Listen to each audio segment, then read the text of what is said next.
Now, many of you know Kamala Harris is extremely unlikable, and you're wondering why is she even at the top of the ticket for Dems. But, well, we all know that Democrats do cheat, and it's at the top of everyone's mind. There's a new Rasmussen Reports poll out right now that highlights just that. 62% of likely voters are, in fact, concerned that cheating will affect the outcome of the 2024 election. 62%. That is a massive, massive number. Now, when Rasmussen also polled the potential of non US citizens weighing into our November elections, 14 million non citizens say they are voting in November. And then we also heard from Rasmussen that 20% of voters received mail in ballots in 2020 for someone who didn't live at their home. Joining us now to break all of this cheating down is the head pollster for Rasmussen Reports, Mark Mitchell. Mark, thank you for jumping on with me. Obviously, election fraud is something that we all talk about all the time.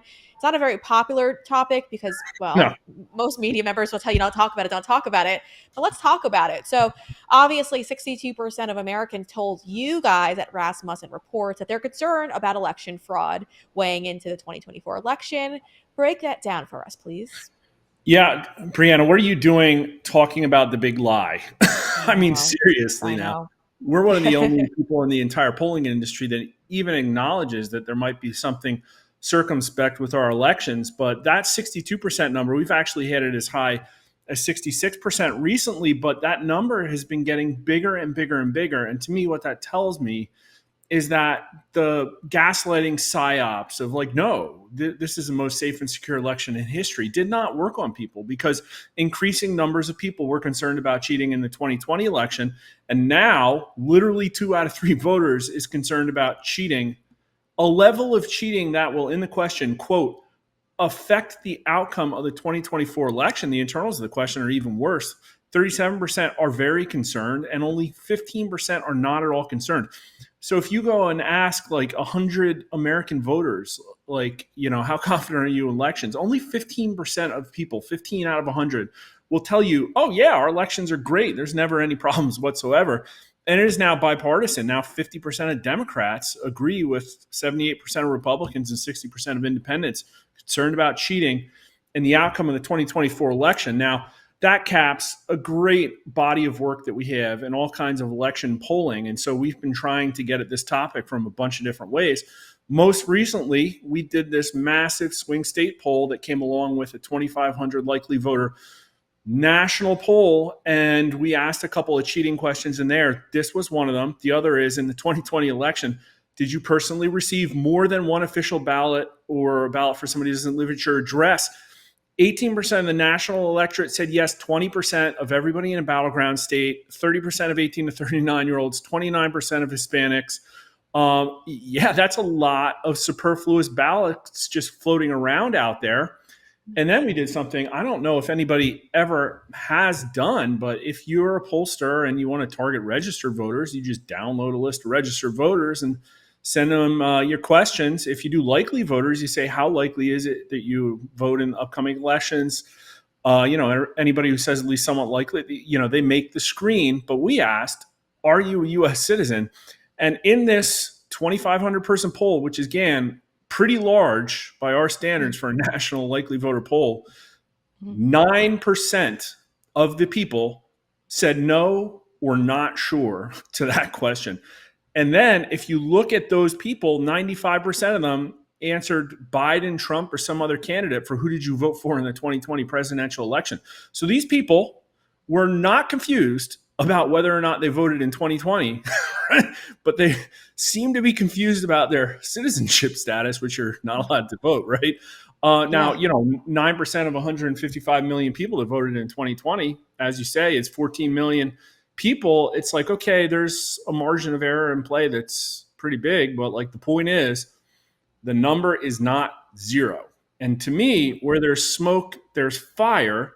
Other people that care about our integrity of election should look into this. Other people should try and replicate these results. I have a feeling they're not going to. They're not going to, Mark. We all know that. I mean, this is the topic we're not supposed to talk about, and that's why I enjoy talking about it.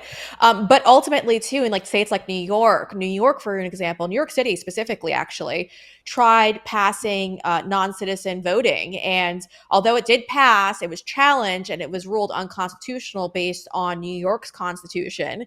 And so it just shows, though, there's a common theme here, and it's only Democrats pushing for this. They're also the ones who are leading this invasion into our country, and so to make the comparison, I think is pretty much hand in hand these days.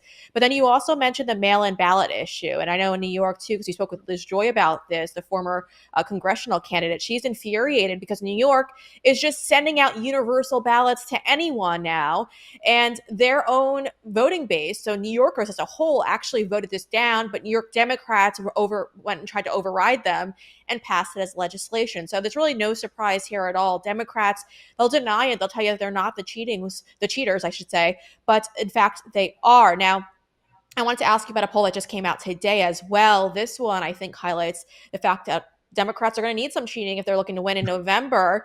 And it's because President Trump is actually demolishing Kamala Harris, especially when it comes to independent voters. In your latest poll, he's garnished about 50% of the vote, while Kamala's only got about 43% of the vote. Now, this is pretty much across all different types of polling that's being done. This is pretty consistent. Even Barack Obama holding back his endorsement of Kamala because he doesn't think she has what it takes to win. So break this all down for us. I think this is interesting. Everybody has called Kamala Harris super unlikable. And, Yeah. in our polling, she's always been a point or two less likable than Biden. To a lot of people, Biden's not that likable, but they haven't been that far apart, and she's always underperformed him. Now we have two back to back polls. One from last week, we literally stopped polling it on the 21st. And then on the 22nd, we put the Kamala Harris ones into the field, right? And Donald Trump beat Joe Biden 8 points a week ago, on actually ending the 21st. And now Kamala Harris is getting beat by Donald Trump by 7 points. So she's doing 1 point better. Maybe it's noise. I think it's like literally the Biden, the Joe Biden chip got swapped out of the NPC head, and the Kamala Harris chip got put Yeah. in. But this is at the end of, Trump's post RNC bounce is probably petering off a little bit, and she's got all kinds of favorable media coverage right now. People coming out and endorsing her left and right. 43% of the electorate's the best she can do, and Donald Trump is getting 50 points, which is really huge. And something about having Kamala Harris on the ticket all of a sudden made people decide that they don't want to vote for Kennedy or third parties as much. And if you look at the independents, now she's down, 20 points, 24 points in a multi-way matchup. She only gets 29% of the independent vote. And like, she has to win a majority of those people. But I could have told you like way ahead of time that if your goal was to appeal to Republicans to cross the aisle and to get independent votes, then you probably shouldn't have picked the person that destroyed the southern border, because the border is the number two issue in America right now. It's number one for Republicans, number two for independents. And everybody says that she was horrible at her job of being vice president. Is she the better or worse than most previous vice presidents? 19% of the electorate says better, only 12% of independents, 49% say worse, 51% of independents. So it's like, you can't, like, how can you look at this strategy and think they have anything else left other than to push the media to its utter limit, to push electioneering to its utter limit, try to paper this over with favorable polls? I mean, we just looked at the internals of that Reuters Ipsos poll. And let me tell you, that one that they came out, they had Kamala Harris +2. I don't know if it was incompetence or avarice or what, but they had Trump leading a week ago over Biden by a point or two, and then had him down 2 points on Kamala Harris. But there was like a 10-point swing in who the independents said they voted for in 2020. And the independents in the Kamala Harris poll were way lefter leaning than the independents a week ago. So, I mean, like, for the poll that got cherry picked as the one to coronate Kamala Harris, that just happened to be there on the day they needed it, the day after she declared her candidacy, right? I'm pretty sure it's garbage. And in our Yeah. polling, time and time again, Kamala Harris just, I think you basically swap her out. She's the demographics change a little bit. She gets a little bit more Black and Hispanic support, 3 or 4 points, a little more female support, a lot less 18 to 39-year-old support. I don't know. I think those people are a little bit more tied into the internet, probably watching more Yeah. Kamala Harris clips than other people.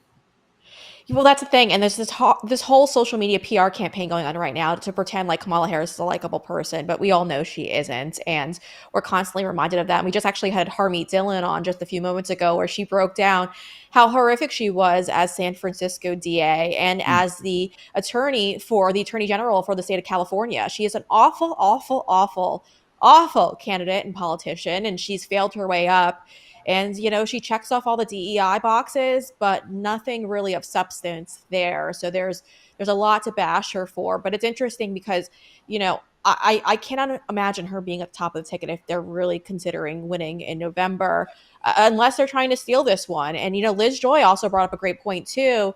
And she told me, I'm not concerned more about them stealing the presidency race, more so the congressional and Senate races, because those are going to be the ones that are going to stop President Trump from doing whatever he wants to do in his agenda. So I think Yeah. this all relates really well to each other. So thank you for doing this, Mark. I actually would love to see, and we get back to this probably next week, but maybe comparing where Hillary Clinton stood at this point in her political campaigning. Next, unless you have that on point right now, but I didn't warn you about this beforehand, so I don't want to put you on the spot. So see you Well, next if week. you clip a minute out of this, I can find it. But I will say that Trump and Clinton were neck and neck, back and forth. There were, people were coming to terms with who those two individuals were, and there was a lot of back and forth with the emails and the FBI cover up and the tape that came out, right? Yeah. But both of them were polling kind of in the low 40s. In the 2020 election, Trump had his ebbs and flows, but he never really was above Biden, and Biden was always pretty much close to 50. That's where Trump is now. Trump is hitting 50%. And, whether it's Kamala Harris or Joe Biden, at this point, everybody knows who Trump is. Pretty sure that 49% number is going to hold steady. So, really, what it comes down to is, what happens with Kennedy? What happened? Are they, their window, they probably got 2 or 3 weeks left to do something. And I think even if they did, it would shock the Democrats right now, because we have a question. Democrats don't expect Kamala Harris to be challenged. And if it happens, I think it'll be seen as chaotic. And so that leaves, it's like Act Blue, money laundering, carpet bomb, advertising everywhere, and maybe, queue up those pipe bursts and suitcases. I know. We'll be ready for it though this time around. I've got to say, we've got a lot of people on board this time. Mug Club, which is Steven Crowder's investigative unit, is actually going to be dedicating their resources to looking into all of this on election night, and it's going to be interesting because again, we watched it all play out before our eyes in 2020, but I think there's a lot of people out there who are prepared and they're going to be ready to go. And so we look forward Yeah. to just that. Mark, thank you for jumping on with us. I greatly appreciate it. And I threw that last one in there at you, and you didn't miss a beat. So we appreciate that. Thank you, Mark.